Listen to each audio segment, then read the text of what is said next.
viewers, and welcome to our Learn Arabic show.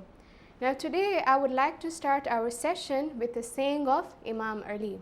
So, قال الإمام علي عليه السلام في الميزان الحكمة من أحبك نهاك. Okay, من أحبك means we have من أحبك من أحبك نهاك. Okay, just this saying I would like to share with you. Man ahabbak nahak. You will find this saying in the Scales of Wisdom, and the bilingual edition is done by M. Muhammadi Ray Shahri. He has done this bilingual edition, and this is the Scale of Wisdom, Mizanul Hikmah, is the whole compilation of many hadith. You will see hadith, they're topic wise. You will see a hadith on trustworthiness, you will see hadiths on charity, you will see hadiths on, being trustworthy and kind to people. Okay, so the ahadith in this book that have been compiled, and the bilingual edition which has been done by M. Muhammadi Ray Shahri, you will find this hadith. I cannot recall, I think it is 1319, I'm not so sure, but you will find this ahadith that Imam Ali has, of course he has narrated. So man means he who, okay, man means he who, okay. Ahabbak comes from the word hub, which means love. Ahabbak means he who, ahabbak, who loves you, okay. And of course the kaf here, this suffix here, we'll be learning about suffix. It actually represents you, okay. It represents you, could be male, could be female, it depends. If it's ahabbaka, then that is male. If it is ahabbaki, then that is for female, okay. So he who loves you, nahak. Nahak, you see this word here, nahak comes from nahi anil munkar, which means to forbid people from committing sin. That is nahak, nahi, don't do it, nahi, okay, nahi anil munkar. So nahak comes from nahi anil munkar, which means to forbid someone to commit a sin. So the whole translation will be man ahabbak nahak, he who loves you, okay, he who loves you forbids you from what? From committing sin. And of course this is said by Imam Ali alayhi salam in Mizanul Hikmah. If you open the Mizanul Hikmah, you will find it. But of course when you buy such ahadith, books on ahadith and everything, you need to make sure that they are authentic. So you should look at the author and find out whether it's authentic or not. But I have just quoted it from that book. Of course the knowledge of ahadith and the authenticity, and that is a whole other wide topic which I don't want to get into because our concern is pronouns, Arabic today. But I just wanted to share this hadith with you, right? Right. Now we will move on to our today's topic. Right. So our topic for today will be continuing with the same pronouns, of course, the verbs, which is fi'lun, al-madhi lil-ma'lum, al-madhi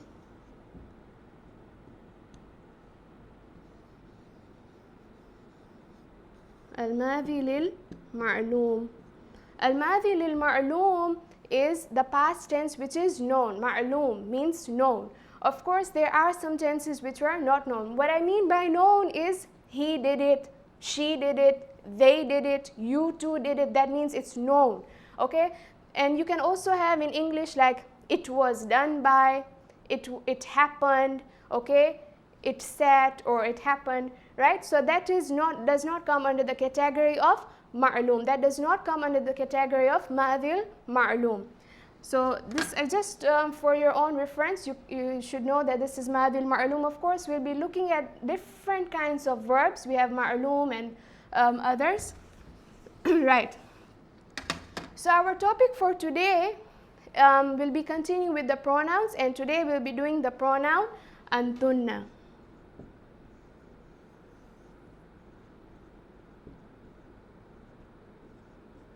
So our topic for today is antunna. Antunna means you, three or more, feminine, right?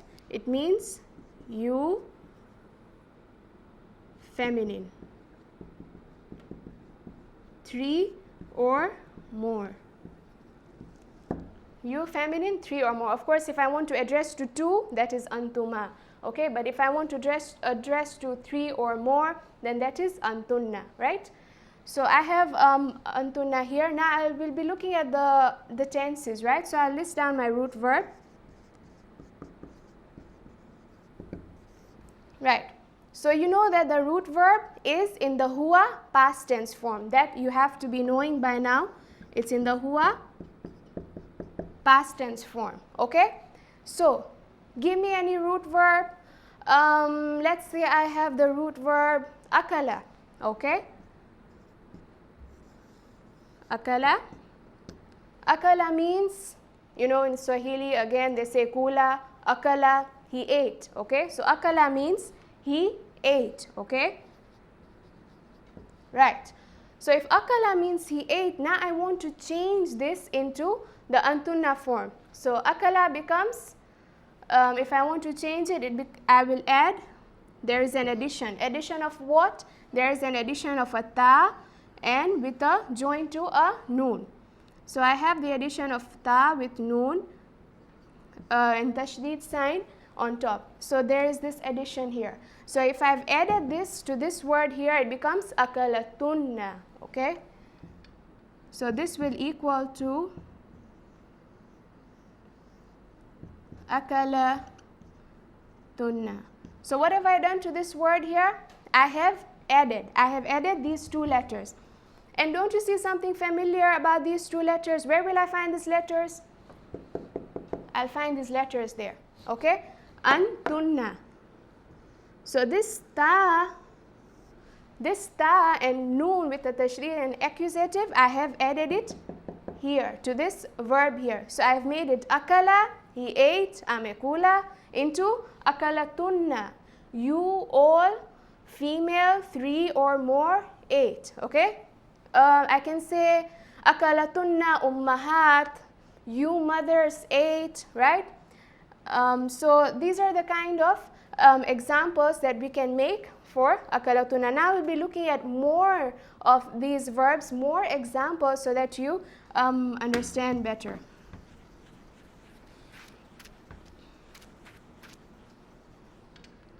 Right, so I'll be listing down the root verbs, and of course you will be trying on your own to change it into the antunna form, right?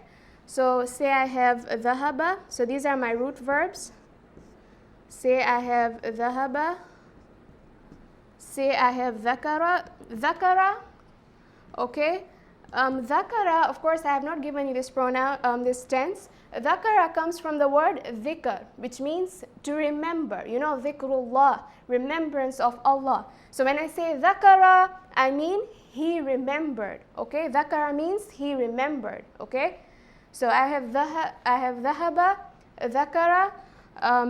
Let's say I have nadhara.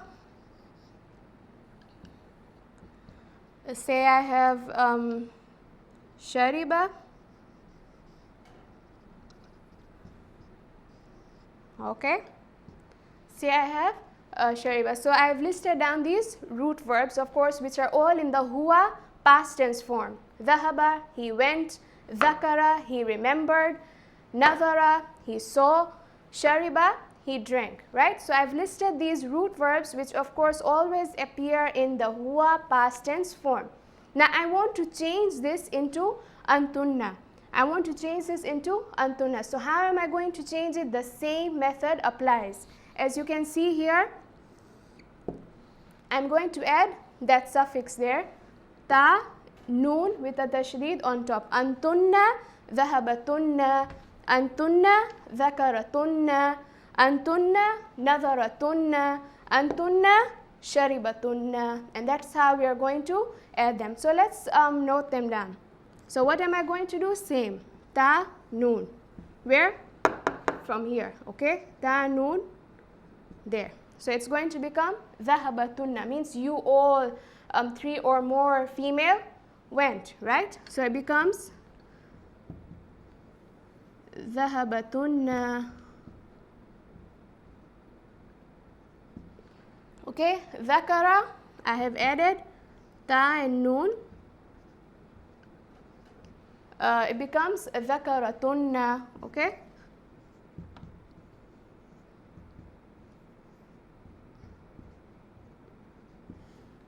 Okay, nadhara, again, ta, noon, noon with a tashdeed, of course. It becomes nadharatunna.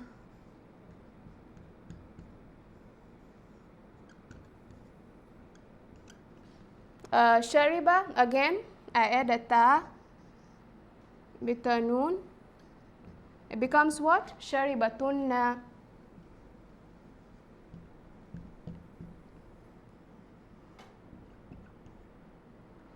Sharibatunna. Right, so this is how our tenses, this is how the tenses are going to take place, right? So I have antunna dhahabatunna, okay? I have antunna dhakaratunna, antunna nadharatunna, antunna sharibatunna, and this is how it's going to take its format. Now we will be going on to another pronoun. It means the same, 3 or more female, but in third person. This is second person, right? So we'll be going to third person hunna, okay?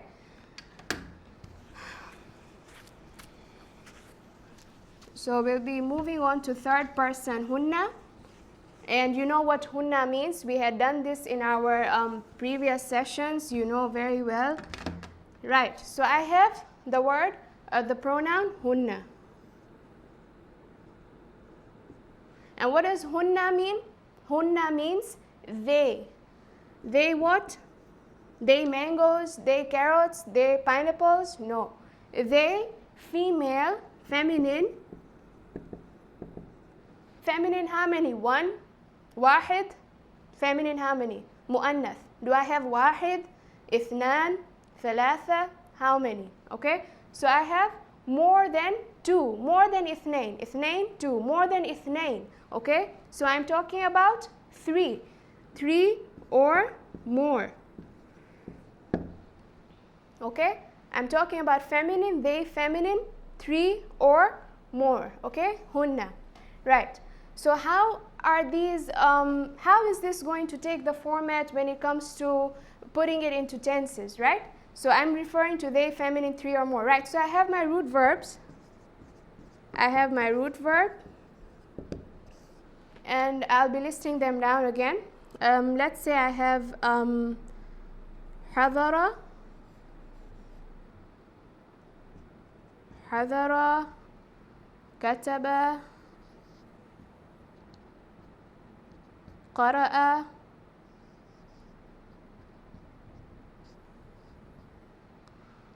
okay. Say I have any other word. Okay, dhahaba again. Right. So I've listed down my root verbs here, right? So I have hadara, kataba, qara'a, dhahaba. We have done these translations already in our previous sessions, but I'll repeat again.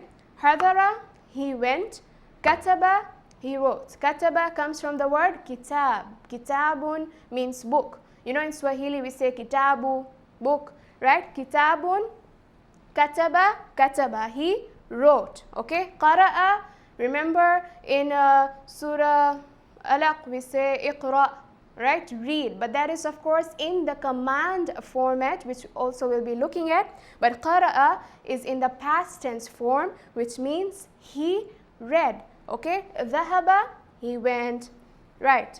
So this is how we'll be looking at how to convert them, right? So what is my addition here? What am I going to be adding here? Okay, simple adding. I will simply add a noon, simply a noon, and what will I put on top? Will I put an accusative, a nominative, a genitive, a tanween? What will I put on top? An accusative. So I've put there an accusative with a noon, accusative, right? So that is my thing, that is my addition, right? So hadara becomes, when I add this, the result,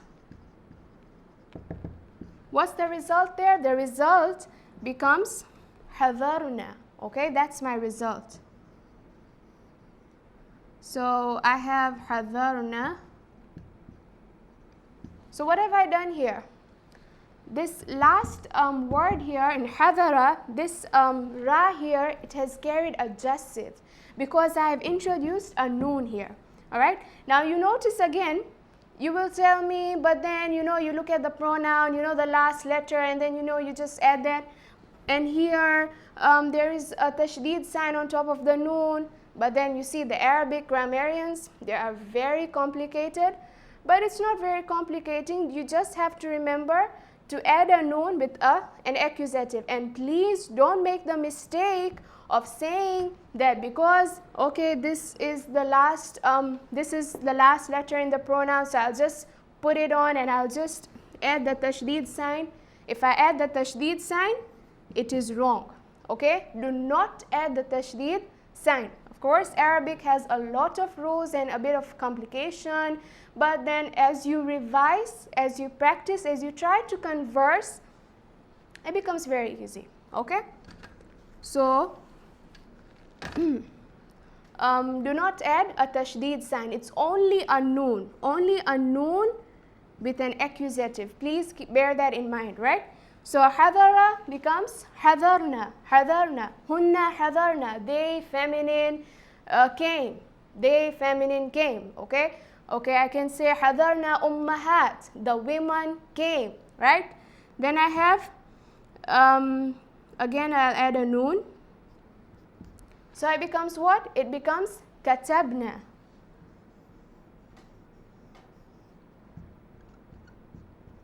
Katabna. So I can say katabna banat, the girls wrote katabna banat. Why banat and why not bintun? Because banat is plural. When I say banat, am I referring to wahid? No. If it's wahid, I will say bintun. Am I referring to ithnain? No. I'm not referring to ithnain, or I would have said bintan. So what am I referring to? I'm referring to ithnain plus wahid. 3 or more. So that's, therefore, I will say katabna. Katabna what? Will I say katabna bintun? La la la. So I'll say what? Katabna banat. The girls wrote, right? So then I have again the same format, adding a noon with an accusative on top again. And what does it become? Qara'na. Okay? So I have qara'na. Of course, the last letter will carry adjective on top with a noon, accusative. Same goes for here. You will do the same thing. Right. Now, if you have learned all these trends that we have been doing for huwa, hiya, anta, anti, antuma, antum, antunna, and hunna, which we have done today, of course, it will be very easy for you to start to converse, right? So if I say jalasa, what am I referring to? I'm referring to they two boys sat, right? Now we'll be doing a revision of all the pronouns that we have done. So I'll give you a sort of a short exercise to exercise your memory.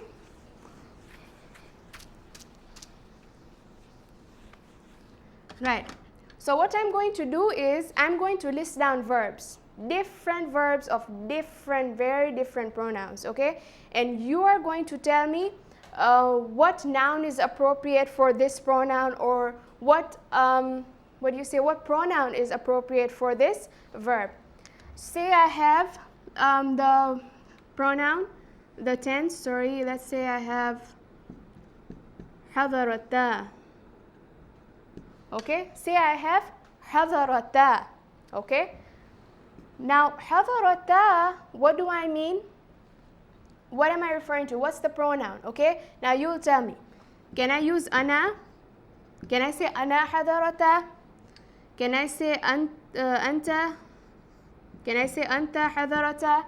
Can I say أنتِ حضرتا? Can I say أنتما? Can I say أنتما حضرتا? Can I say hum? Can I say hunna? Can I say huma? What is the appropriate pronoun for حضرتا? So what's the appropriate pronoun? Huma حضرتا. Okay? So huma will fit there.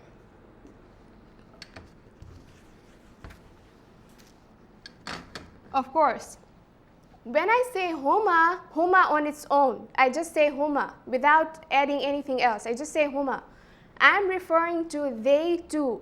It could be they two male, they two female, they two one male, one female. I could be referring to anything, any one of that. Okay? But if I say حضرتا, then it means that I'm referring to they two female. Remember I said this ta, this open ta here, it denotes mu'annath. So whenever you see an open ta, it denotes mu'annath. So if I say حضرتا, that means they two female, feminine. And of course حضرتا comes from the root verb حضر, right? So if I break this word down, I break it down, it becomes, I break it into two. It becomes حضر, that's which was my root verb. And I have a ta, the addition was ta and alif. So this was my word in the beginning. I've broken this word into two, hadara and ta with an alif. So that was my addition. So when I add it, it becomes hadarata. When I add this to this, that's where we got our tense from. So they two feminine what? They two feminine came. Okay? Hadarata, they two feminine came, right? Say I have this example. قرأت. Say I have the example قرأت. Okay? Now you're going to tell me what is the appropriate pronoun for قرأت, right? Now first, if you're a bit slow, you can break it down into two, right? But then I encourage you to straight away translate it. Okay, just straight away recall, okay, the addition for this pronoun is that, and tell me the pronoun, right? But if you want to go step by step, okay, let's go step by step. I'll break this word into two, right? So we have قرأت, okay? So I have the verb قرأ, right? So here I have قرأ. The root verb, my root verb. That's my root verb. قرأ, he read. قرأ. And of course the addition was an open ta with what? With a nominative. So when I add this to this, I get this word, قرأت. Right. Now check from what we have been doing, the addition. The addition ta with a nominative was what pronoun? The pronoun which we had done was ana. So I can say ana قرأت. I recited, okay? So the appropriate pronoun here is ana. Okay? So ana قرأت. Of course you can't say قرأت ana. You can't say قرأت ana. You have to say ana قرأت. Pronoun and the verb followed by. Right. So ana قرأت. I recited.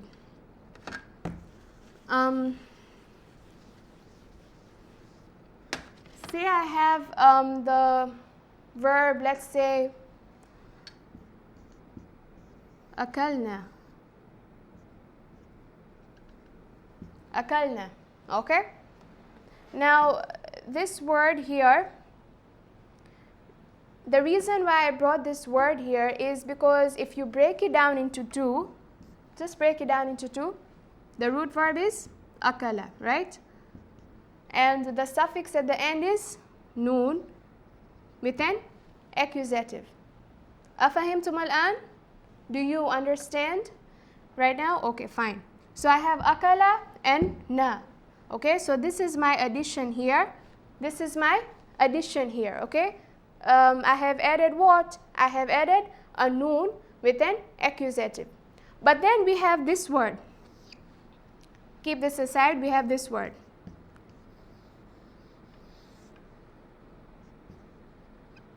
Okay, so we have akalna, we have akalna, okay, we have akalna, we have akalna, na, na. So the reason why I brought this to your attention is because do not confuse the noon without the alif, the noon without the alif, and the noon that is with the alif. So the noon without the alif, we have just done this today. This is for the pronoun hunna. So I can say hunna, akalna, akalna, okay?